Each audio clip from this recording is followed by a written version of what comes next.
বিলি বলতেছে, মা তুমি সকাল সকাল আমাকে আন্টি আঙ্কেলদের সামনে নিয়ে আসো। তো গুড মর্নিং সবাইকে। আজকে আমার গাছে অনেক সুন্দর একটা ফুল ফুটছে। এটার কালার যে লাল হবে আমি বুঝতেই পারি নাই। আমার কাছে মনে হচ্ছিল যে গোলাপি হবে, যদিও এই গাছটা আমি কিনেও নি লাগাইও নি, আমার ফুলের টবে বীজ থেকেই হয়েছে।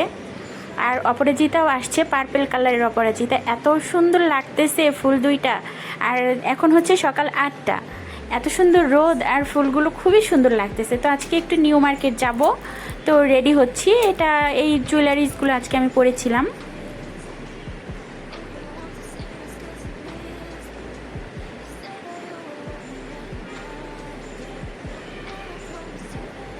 আজকে মূলত আমরা মণিপুরি শাড়ি দেখতে গিয়েছিলাম, দেখতে না শুধু কিনতেও। তো মণিপুরি অনেক রকমের মানে বিভিন্ন রকমের ভ্যারাইটি মণিপুরি শাড়িগুলো দেখলাম, খুবই সুন্দর সুন্দর কালার। আর এত সুন্দর কালার মনে হচ্ছে সবগুলো কিনে নিয়ে আসি, এরকম একটা অবস্থা। তো একটা নেওয়া হয়েছে, আর তারপরে নেওয়ার পরে আমার আরও একটা এত বেশি পছন্দ হয়েছে এটা। তো এটা আমি নেক্সট টাইম নিব ইনশাল্লাহ। তো শাড়ি কেনাকাটা করার পরে আমি আর আপু ছিলাম, তারপরে আমরা বাইরে বের হয়ে একটু খাওয়া দাওয়া করলাম।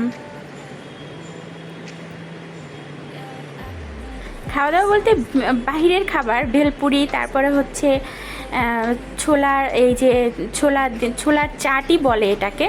তো এটা এই মামাটা নাকি খুব ভাইরাল, বলতেছে ইউটিউবে সার্চ দিলেই আমাকে পেয়ে যাবেন। কি কি নাম বলো, আমার এক্সাক্ট নামটা মনে নেই। এটা হচ্ছে ধানমন্ডি হকার্সের সামনে উনি বসেন। তবে ভাইরাল অনুযায়ী টেস্টটা আমার কাছে তেমন একটা লাগলো না, আমি 10-এর মধ্যে 5 দিব।